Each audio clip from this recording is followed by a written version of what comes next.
मेरठ नाम का एक छोटा सा गांव था। वहीं रहती थी एक मासूम सी लड़की उर्मिला। घर में पैसों की तंगी तो बहुत थी, लेकिन मोहब्बत, अदब और संस्कारों की रोशनी कभी कम नहीं हुई। उसके पिताजी दूसरों के खेतों में काम करते थे और माँ लक्ष्मी देवी दूसरों के घर काम करके अपना घर चलाती थी। बचपन से ही उर्मिला पढ़ने में बहुत होशियार थी। वह बचपन से ही आईपीएस बनना चाहती थी, लेकिन 15 साल की उम्र में ही उसकी शादी पक्की हो गई। उर्मिला ये शादी बिल्कुल नहीं करना चाहती थी और शादी वाली रात को उर्मिला अपने घर से भाग जाती है। दोस्तों, वीडियो को पूरा देखकर जाना। देखते हैं लड़की अपना सपना पूरा करती है या नहीं। अब आगे। मम्मी पापा, मुझे माफ कर देना, लेकिन मुझे अभी शादी नहीं करनी है। मुझे आपके और अपने सपने पूरे करने हैं।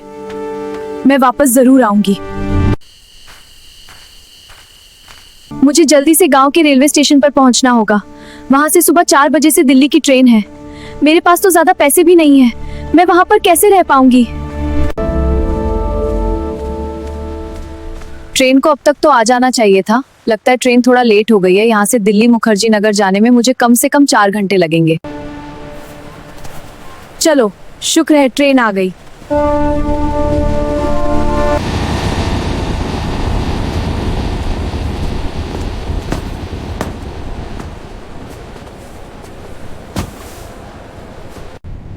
कुछ भी हो जाए, मुझे मन लगाकर बहुत मेहनत से पढ़ाई करनी है।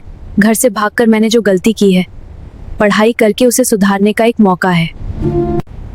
मैंने सुना है मुखर्जी नगर में ही यूपीएससी की सबसे अच्छी तैयारी कराई जाती है, लेकिन वहाँ की कोचिंग की फीस तो बहुत ज्यादा होगी। कुछ भी हो, मुझे मेहनत करनी है। मम्मी पापा, आप दोनों अपना अच्छे से ध्यान रखना। आप मेरी टेंशन मत लेना। मैं कोई गलत काम नहीं करूंगी जिससे आपका सर झुके। मम्मी, आप पापा का ख्याल रखना। मैं बहुत जल्द अपने पैरों पर खड़ी होकर आपके पास आऊंगी और आपका सर गर्व से उठा दूंगी। दिल्ली पहुंचने में अभी 3 घंटे लग जाएंगे। कई दिन से मैं सोई नहीं हूँ। थोड़ी देर के लिए मुझे सो जाना चाहिए।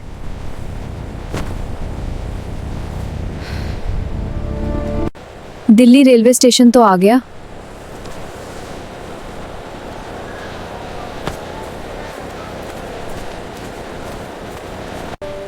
अब मुझे यहाँ से ऑटो करके मुखर्जी नगर के लिए जाना होगा।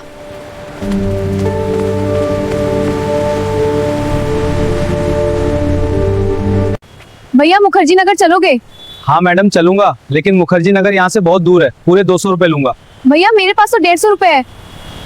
चलो ठीक है, 150 रुपए ही दे देना। अंदर बैठ जाओ मैडम। ठीक है भैया।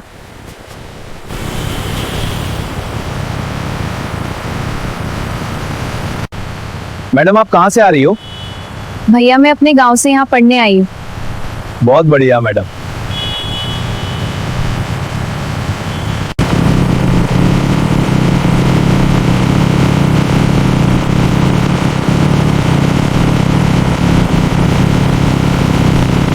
भैया, ये दिल्ली तो बहुत बड़ी है और बिल्डिंग तो देखो कितनी ऊंची ऊंची है। हाँ मैडम, दिल्ली बहुत बढ़िया। आप दिल्ली पहली बार आई हो शायद। हाँ भैया। मैडम, आ गया मुखर्जी नगर। ठीक है भैया।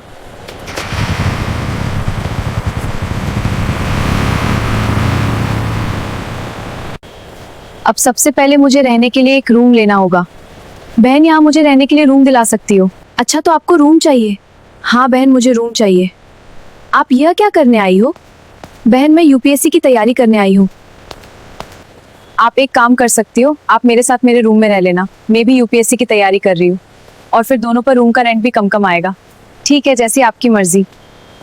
ठीक है दीदी, चलो तो अब मैं आपको रूम दिखा देती हूँ जहाँ पर मैं रहती हूँ। डर मत जाना, रूम बहुत छोटा है। हाँ ठीक है, बस ये रास्ता पकड़ के चलना है। हाँ चलो।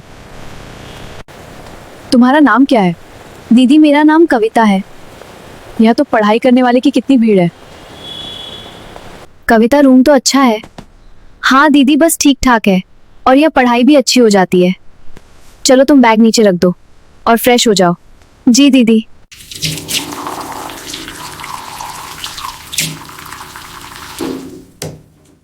दोस्तों, उर्मिला मुखर्जी नगर में रहने लगी। अगली सुबह उर्मिला और उसकी दोस्त दोनों तैयार हो जाती है और उसकी दोस्त उर्मिला से कहती है, दीदी चलो, आज मैं तुम्हें पूरे मुखर्जी नगर घुमा कर लाती हूँ। फिर वे दोनों अपने रूम से बाहर घूमने निकल जाती हैं। उर्मिला मुखर्जी नगर देखकर हैरान हो जाती है। यहाँ पर सभी कोचिंग सेंटर के बाहर लंबी लंबी लाइन लगी हुई है। सभी लोग अपने अपने सपने पूरे करने यहाँ आए हुए हैं। फिर कविता उर्मिला को यूपीएससी की कोचिंग सेंटर लेकर जाती है। वहां पर वह कोचिंग के लिए इंक्वायरी करती है तो उसे पता चलता है यहाँ पढ़ने के लिए उसे 2 लाख रुपए देने होंगे। ये सुनकर उर्मिला उदास हो जाती है क्योंकि उसके पास तो सिर्फ 6,000 रुपए थे। बहुत बातें सोचती हुई उर्मिला और कविता उस सेंटर से बाहर आ जाते हैं। उर्मिला कविता से कहती है, कविता ये तो कोचिंग के पैसे बहुत मांग रहे हैं और मेरे पास इतने पैसे नहीं है। फिर कविता कहती है, दोस्तों दीदी तुम उदास न हुए, कल को मैं सर से आपके बारे में बात करूंगी और उन्हें आपको पूरी बात बताऊंगा। शायद वो आपकी बात सुनकर आपको फीस भरने का कुछ मोहलत दे दे। उर्मिला कहती है, कविता तुम्हारा बहुत शुक्रिया, और फिर दोनों अपने रूम पर पहुंच जाती है। अगले दिन कविता अपने सर से बात कर लेती है और उन्हें उर्मिला को सभी बातें बता देती है कि उर्मिला बहुत गरीब है और उसे पढ़ने का बहुत शौक है। मुझे यकीन है उर्मिला दीदी 1 साल को तैयारी में ही आईपीएस बन जाएंगी और आपकी कोचिंग का नाम रोशन कर देंगी। सब बातें सुनकर कविता के सर उर्मिला को कोचिंग आने के लिए कह देते हैं। ये खुशखबरी कविता उर्मिला को रूम पर जाके सुनाती है तो उर्मिला ये बात सुनकर बहुत खुश होती है और कविता को अपने गले से लगा लेती है। फिर अगले दिन दोनों एक साथ कोचिंग जाने लगती है। मन लगाकर दिन रात उर्मिला मेहनत करती है। रात को 3 बजे तक उर्मिला किताबों में ही घुसी रहती है। कविता उर्मिला से कहती भी है, दीदी रात को इतना मत जागा करो, बीमार हो जाओगी।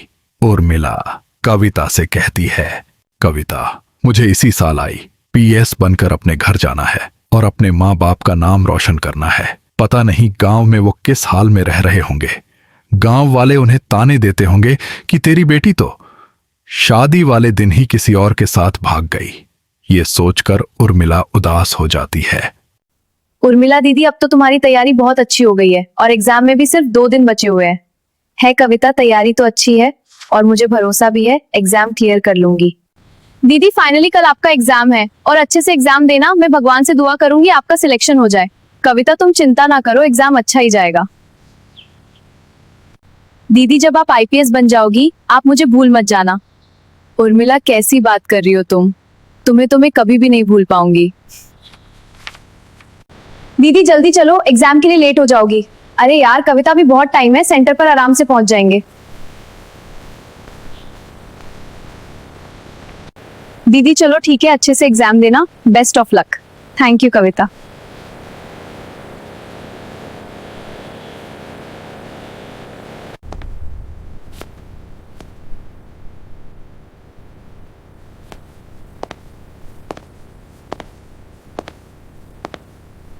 दीदी जल्दी से बताओ एग्जाम कैसा हुआ?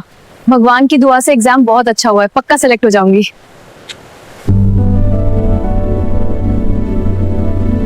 दीदी अब रिजल्ट कब तक आ जाएगा? फॉर्म भरते टाइम तो रिजल्ट डेट एग्जाम के 2 दिन बाद की बताई हुई थी। चलो जल्दी ही पता चल जाएगा, मुझे यकीन है आपका नंबर आ जाएगा।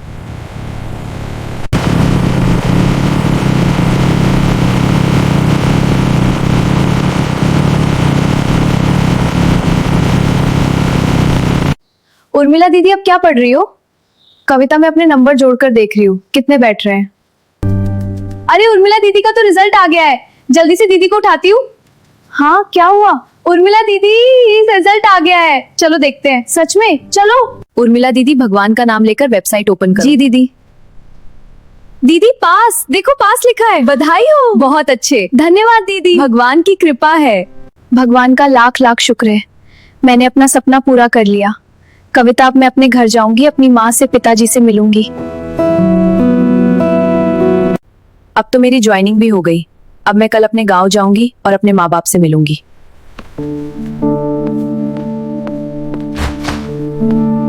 सिपाहियों चलो कार में बैठो, हमें मेरठ जाना है।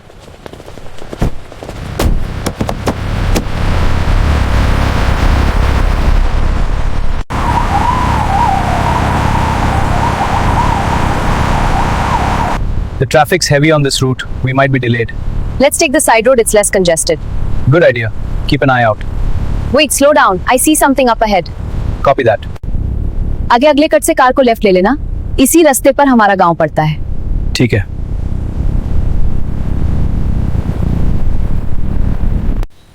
ये तो वही लड़का है जिससे मेरी शादी होने वाली थी।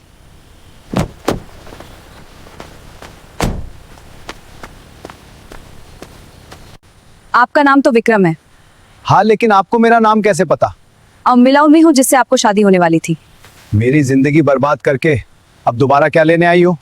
विक्रम, मुझे माफ कर दो, मुझे उस समय शादी नहीं करनी थी, मुझे आईपीएस बनना था। तुम्हारे जाने के बाद गांव वाले मेरी मरी मजाक करते थे, इसी वजह से मैं टेंशन में रहने लगा और आज मेरी ये हालत हो मुझे गई। माफ कर दो विक्रम, मुझे माफ कर दो और मेरे साथ मेरे घर चलो। मैं आज पूरे 2 साल में अपने घर जा रही हूँ।